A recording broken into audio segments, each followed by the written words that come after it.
कि हम लोग काम कर रहे हैं कि नहीं कर रहे हैं। काम हो तो दोषारोपण तो होगा ही।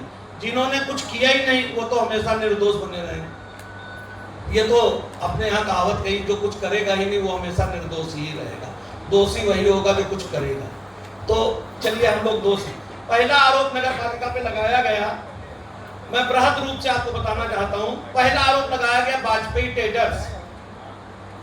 वाजपेयी ट्रेडर्स के द्वारा आउटसोर्सिंग लेबर की सप्लाई का। हमने शपथ ग्रहण करी 29/7 को। हमने कार्यभार संभाला हमने शपथ ग्रहण करी 27/5 को और हमने कार्यभार संभाला 2023 में। और यह टेंडर हुआ था मार्च के महीने में, जिसका वर्क ऑर्डर तत्कालीन प्रशासक और ईओ ने दिया था। उसके लिए अध्यक्ष दोषी है, क्योंकि कहीं कुछ मिल नहीं रहा तो अध्यक्ष दोषी है। ठीक है। उसके बाद एक भूसे का टेंडर हुआ। भाई हमारे ऊपर गौशालाओं को नियमित करके अच्छा काम ना करने का इल्जाम लगाया कि भाई हम उनको महंगा चारा खिला रहे हैं। अरे भाई ठीक है, लेकिन वो टेंडर किस डेट में, ये तो देख लेते। वो टेंडर भी चौथे महीने 2023 में हुआ और हम कार्यभार संभाले हैं 6ठे महीने जून में। उसके लिए भी हम दोषी हैं। भाई दोष है। भाई क्यों? कोई और दोषी है ही नहीं तो हम ही दोषी हैं। तीसरी बात, एक चीज बताई गई कि टैक्स निर्धारण में हमने घपलेबाजी करी। अरे टैक्स निर्धारण काम प्रशासन का है। नए जियो के अनुसार नगर पालिका प्रशासन टैक्स निर्धारण का काम करता है, उसमें अध्यक्ष की कोई भूमिका नहीं होती है। उसके लिए भी हम दोषी हैं। भाई आरोप लगाना था तो कम से कम जान तो लेते, जो कार्यकाल में हमारे काम है उन पे आरोप लगाते। आरोप लगाने से बस ये हो जाता कि भाई आरोप लग गए। किस चीज के लिए हम दोषी? चौथा प्रकरण है कि हम लोगों ने 10,000 डस्टबिन खरीदे प्लास्टिक वाले। पहली बात तो 10,000 खरीदे ही नहीं। जब हमने 4,000 डस्टबिन खरीदे तो पहले ही तो ये आरोप गलत हो गया। जानकारी ही नहीं है, इतने बड़े नेता हैं, सब कुछ है, हर जगह रहते हैं, शिकायत करते आए, अध्यक्ष है भाई किसी बड़ी कमेटी के, वहां पर जानकारी ही नहीं। कम से कम थोड़ी जानकारी कर ले। 10,000 नहीं 4,000 खरीदे। और जिस बृहद कार्यक्रम में हम लोगों ने डस्टबिन बांटे उसका पूरा विवरण हमारे पास मौजूद है। आज भी हमारे स्टॉक में 597 डस्टबिन बचे हुए। आप कुछ भी करा लोगे। आपका हृदय से आभार, धन्यवाद। कोई कसर छोड़िएगा नहीं, बाद में ये ना कहना हो कि कुछ छोड़ दिया इसलिए बच गए। पूरी ताकत लगाइए। हम लोग जो कर रहे हैं वो करते रहेंगे। आप पिछली बार हम लोगों ने 20 करोड़ के टेंडर किए थे निर्माण कार्यों के। इस बार 31 करोड़ के प्रस्ताव स्वीकृत है, जिसमें 20 करोड़ के टेंडर कर चुके। 10 करोड़ के टेंडर इसलिए ज्यादा लगा रहे हैं कि शिकायतें भैया तो थोड़ा उसमें मैनेज करना पड़ेगा। और इसके बाद एक इल्जाम हमारे ऊपर लगाया गया कि खजूर के पेड़ों की खरीद में अनियमितता बरती गई, जेम पे नहीं है। अरे भैया आप इतने बड़े अध्यक्ष हो, आप जेम पे वो खजूर के पेड़ मौजूद तो कराओ। जब जेम पे वो प्रोडक्ट मौजूद ही नहीं है तो वो जेम से खरीदा कैसे जाएगा? और आप लोग हर बार पर्यावरण दिवस में लाखों पेड़ लगाते हो, कम से कम उनके 100 पेड़ों गिनती करा दो जो पिछले 2-3 वर्षों में लगाए हो। हमारे तो गरले चल के 80% पेड़ अभी भी खजूर के लगे, गिल्ले चल के चल रहे हैं। जो काम करते हैं अच्छा करने का प्रयास करते हैं। इस शहर में जन्मे हैं, इस शहर में पैदा हुए, यहीं खेले, यहीं आपके बीच में रहे, बड़े हुए, लेकिन काम हमेशा अच्छा करते हैं। प्रयास करते हैं कि अच्छा काम इस शहर को मिले और ये शहर हमारा अच्छा हो जाए। हम लोग लगातार ये देखते रहते हैं। उसके बाद एक आरोप लगा हमारे ऊपर कि हमने मिट्टी का खनन कर लिया। भैया कितने मिट्टी खनन कर लिया? 30 डंपर मिट्टी खनन कर लिया। 24-2500 का एक डंपर आवत है, 30 डंपर कर लिया। वहां तो पैसा ना रहा, 75-80 हजार रुपए जरूरत रहा, जाना रहा लखनऊ, खर्चे के लिए पैसा ना रहा, तो ये खनन कर लिया हमने। भैया ये खनन की श्रेणी में नहीं आता। अगर कोई विभाग, जबरदस्ती ये इल्जाम लगाया गया कि खनन कर लिया मैंने 600 क्यूबिक मीटर मिट्टी का, खनन की श्रेणी में नहीं आता। अगर कोई विभाग अपने किसी निर्माण कार्य के लिए अपनी जमीन से मिट्टी खोद के और वो किसी पार्क या किसी निर्माण कार्य में डलाता है तो वो खनन की श्रेणी में नहीं आता। नियम कानून पढ़ लीजिए, इल्जाम तो आपने सिद्ध करा दिए क्योंकि आपका दबाव है सरकार।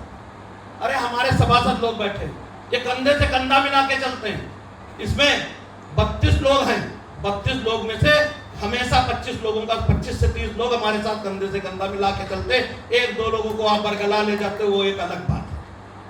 अगर हम भ्रष्टाचारी हैं तो ये सब भाई हमारा साथ देते हैं। इन्हीं की वजह से, इन्हीं के साथ की वजह से आज हम लोग इतना काम शहर में कर पा रहे हैं। क्यों? क्योंकि ये भी पिछले 15 साल का कार्यकाल देख के आए हैं कि कहाँ क्या हुआ है, क्या नहीं हुआ। इन्होंने खनन का इल्जाम लगाया, तो उस खनन के बारे में मैं आपसे कहना चाहूंगा, हमारे पास जीपीएस फोटो है। 4 जो हाईकोर्ट का आदेश है कि 2 मीटर से अधिक की खुदाई ही खनन की श्रेणी में आएगी। सर्वप्रथम तो हमारे यहाँ 4 फीट की खुदाई हुई। हमने अपने यार्ड से मिट्टी ली, हमारे अधिकारियों ने ली। उनसे हमने कहा कि वहां पे मिट्टी पड़नी है, तो मिट्टी की व्यवस्था नहीं हो पा रही थी, तो उन्होंने वहां से मिट्टी ली। तो अटल उपवन आपको नॉलेज में होगा, बना होगा। अटल उपवन के चारों तरफ रोड बन चुकी थी, वो 1 फीट गहरे गड्ढे में चला गया था। तो उस मिट्टी का उपयोग उस जो 3 बीघे का पार्क बना है उसमें किया गया, और उसकी जीपीएस फोटो और हर चीज हमारे पास अवेलेबल है। और मात्र 4 फीट की खुदाई करी गई थी कि उसको ये हुआ था कि कूड़े से भरवा के पटवा देंगे तो वो वहां भी समतल हो जाएगा, यहाँ भी समतल हो जाएगा, और यहाँ अच्छी मिट्टी पड़ जाएगी तो घास अच्छी लग जाएगी। ये एक जनहित का काम करा। उस मिट्टी का पैसा न नगर पालिका ने 1 रुपया निकाला। अरे आपको तो सराहना करनी चाहिए थी कि करोड़ों का पार्क बिना 1 रुपया नगर पालिका का लगे बन गया। सराहना नहीं करी आपने नगर पालिका की। क्यों? क्योंकि कभी आपने ऐसा काम किया ही नहीं, तो दूसरे के काम आपको अच्छे कैसे लगे। तीसरी बात, आखिरी पॉइंट पे आते हैं, स्टैंड पड़ाव अड्डा। भाई साहब, पड़ाव अड्डे के लिए हम आपसे कहना चाहेंगे, पड़ाव अड्डा चलता था पहले से 2006 से लेके 2023 का विवरण आपकी उसमें फाइल में मैंने दे रखा है। 68 लाख रुपए मात्र वसूले गए, 68 लाख रुपए मात्र वसूले गए। और इतने सालों में 2006 से लेके 2023 के बीच में 17 सालों में मात्र 68 लाख रुपए वसूले गए। ये हानि किसकी थी? जनता की थी। क्यों? इसलिए क्योंकि इतनी कम वसूली। हमारे 3 साल के कार्यकाल में 1,47 लाख रुपए, 1,47 लाख रुपए 3 साल में वसूली। इसलिए हम चोर हैं। 68 लाख वाले साहूकार हैं, हम 1,47 वाले चोर हैं। क्योंकि 20 रुपए तब भी वसूले जाते थे, 20 रुपए आज भी वसूले जा रहे हैं। कोई हमने पैसा नहीं बढ़ाया, लेकिन हम चोर हैं। चोरी कहाँ की? भाई हमारे यहाँ वार्ड नंबर 8 में एक घर है, मकान नंबर 1 बाबूगंज। सारा पैसा वहां गाड़ियों की किस्त में जाता था, वो चुरा के हमने नगर पालिका में जमा कर दिया। वो चुरा के हमने नगर पालिका में जमा कर दिया। अरे माननी जी, कोई कसर मत छोड़िएगा, बिल्कुल कहिएगा। और कौन सी फर्में वसूलती थी? नूरुल हक इंटरप्राइजेज। सभी लोग जानते किसकी फर्म है जो अड्डा वसूलती थी। नूरुल हक इंटरप्राइजेज किसकी फर्म है, ये किसी भी मीडिया वाले बताने की आवश्यकता नहीं है। वो फर्म है जिसकी भी है, आप सब उस माननी को जानते हैं। उन्होंने वसूली करा के 1 नंबर बाबूगंज में पहुंचाते थे। दूसरी फर्म कौन सी है? कृष्णा इंटरप्राइजेज, राधा मिश्रा। अब कुछ बताने की जरूरत नहीं, सुधीर मिश्रा राधा 24 आवर का एक ही ड्यूटी निभावत है, ये भी आपको मालूम है। तो इन फर्मों के माध्यम से 68 लाख रुपया वसूला। लेकिन हमने जो 1,47 लाख रुपया वसूला, तो उसमें चोरी भई, लेकिन वो नगर पालिका की चोरी नहीं भई। नगर पालिका में तो ज्यादा धन आया। 1 नंबर बाबूगंज, वार्ड नंबर 8, मकान संख्या 1 बाबूगंज की चोरी है। भाई उनकी गाड़ी की किस्तें वही जाती रहे, नहीं जा पा रही है, दूसरा दिक्कत है। तीसरी बात, आप देखिएगा, एक इल्जाम लगा था अभी बीच में, एक तालाब बना था दोस्ती नगर में, उसकी एक जांच आई थी। उस जांच को दबवा दिया गया, जिला प्रशासन बता नहीं रहा कहां है वो जांच। उसके कागज भी हमने आपकी फाइल में मुहैया कराए। 19 लाख रुपए नगर पालिका से बाहर के तालाब में निकाल लिए गए। 19 लाख रुपए। फर्म किसकी थी? प्रदीप पवन, प्रमोद सिंह के नाम से फर्म है, प्रमोद सिंह उसके प्रोप्राइटर। चोरी किसने की? हमने की। 19 लाख रुपए कहां हजम कर लियो भैया? नगर पालिका के तालाब बना बिगैर। और दोस्ती नगर का तालाब पक्के ईंटों से बना था, उसमें खाली प्लास्टर हुआ और 19 लाख रुपया निकल गए।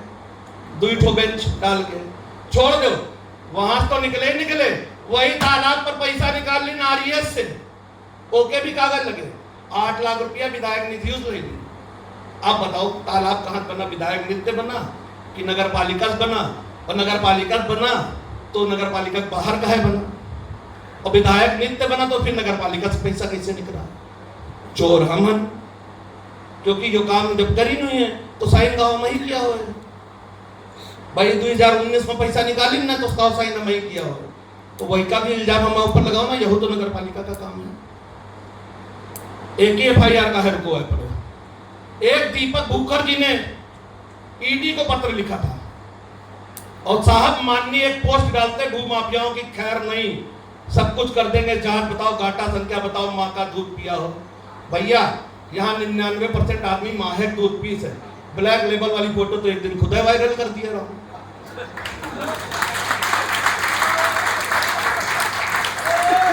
तो हमारा कहना सिर्फ इस बात का है, इल्जाम लगाने से पहले अपने कॉलर को देख लो कितना सफेद है। सफेद जब आपका कॉलर हो तब दूसरे पे इल्जाम लगाओ। गंगा की छमक नलियां कहां चली गई? उस 700 करोड़ रुपए के जो दीपक भूखर ने पत्र लिखा था उसकी जांच क्यों नहीं कराई? अरे मेरी संपत्ति अगर पूरी टोटल भी मिला ले तो 7 करोड़ नहीं निकलेगी।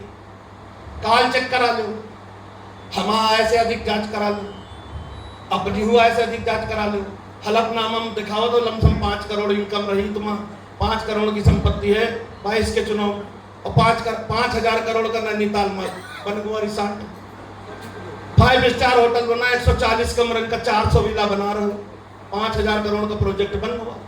अरे भैया बहुत तो जांच कराओ, हमारा आय से अधिक संपत्ति की जांच कराओ। काल ईडी और CBI इनकम टैक्स सबसे छापा मारो, हम तैयार हैं, लेकिन अपने हो लिए तो कुछ करो।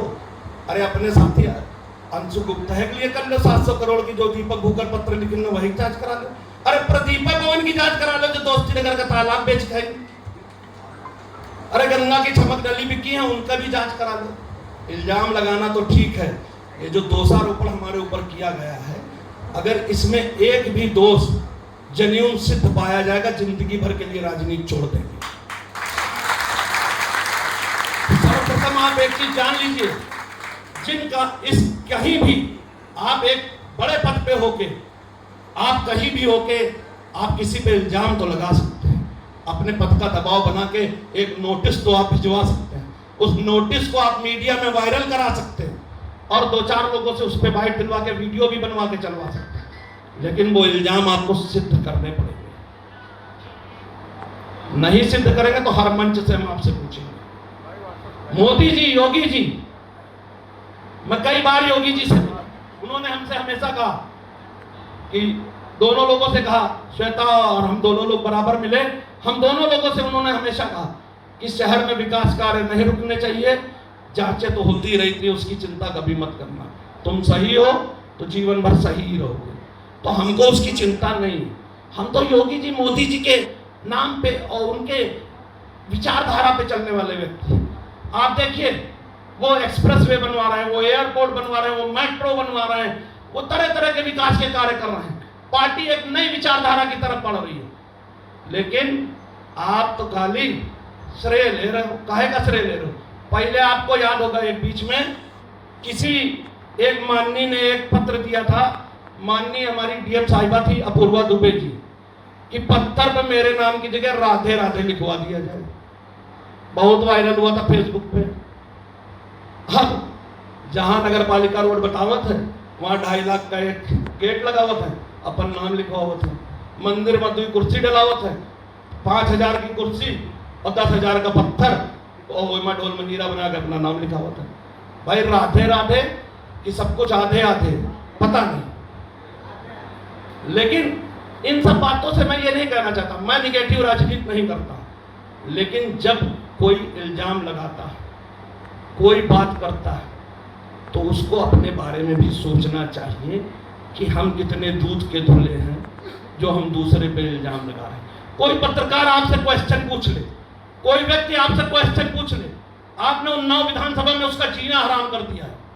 कोई भी क्वेश्चन पूछ ले तो आप उसके खिलाफ मुकदमा लिखवा देते हो, किसी के खिलाफ 76 लिखवा देते हो, किसी के खिलाफ अर्जनेट लिखवा देते हो। क्या दोष है उन लोगों में? क्या किसी को सवाल पूछने का इस लोकतंत्र में हक नहीं है? अरे 17 मुकदमा लिखाने का प्रयास आपने भानु मिश्रा पे किया, क्यों किया बताइए? इंडियन आकाश के द्वारा 307 हरिजन एक्ट 25 चीजें लिखवाने का प्रयास किया। कई एप्लीकेशन आपने कई महिलाओं के द्वारा भिजवाई। हमारी पत्नी का एक्सीडेंट हो गया पुल पे, किसी की भी गाड़ी से हो सकता है, आपने उन पे मुकदमा लिखवाने का प्रयास किया, क्यों किया? एक आदमी जो सस्पेंड था नगर पालिका में 2019 से, उसने दारू के नशे में आत्महत्या कर ली।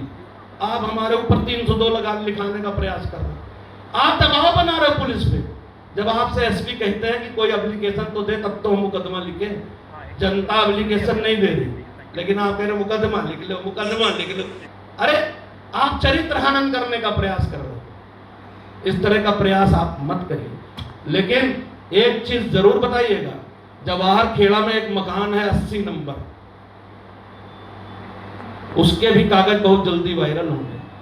वो किसने और किसकी कलम से अपनी पत्नी के नाम किया था सरकारी जमीन को, ये भी आपको बताना पड़ेगा। यही प्रमोद सिंह प्रदीप सिंह है जिन्होंने एक मरे हुए व्यक्ति को दर्शाकर लोकनगर में बाघ का, उसके आदमी को मरा बताकर उसके परिवार से लिखवा लिया, बाघ लिखवा ली पूरी।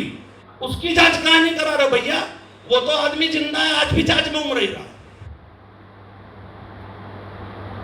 मतलब हम जिंदा हैं, हमारे परिवार के लोगों से लिखा लियो, हम मृत्यु प्रमाण पत्र लगा दियो। प्रभु ऐसे तो न मारो, पब्लिक है, इसको जिंदा रहने दो। और ये पब्लिक है, ये सब जानते। संघर्ष नहीं जिसके जीवन में, वो भी बड़े अभागे होंगे। या तो प्रण को तोड़ा होगा या तो रण से भागे होंगे। हम लोग भागने वालों में से नहीं है, और ना ही कातिल को मसीहा करेंगे। अगर कातिल है उसको मसीहा नहीं कहेंगे, कातिल को कातिल ही कहेंगे। आपको जितना दबाव बनाना बना लीजिए। और आप सभी यहाँ आए, आपका हृदय से धन्यवाद। अब आप जो भी पूछे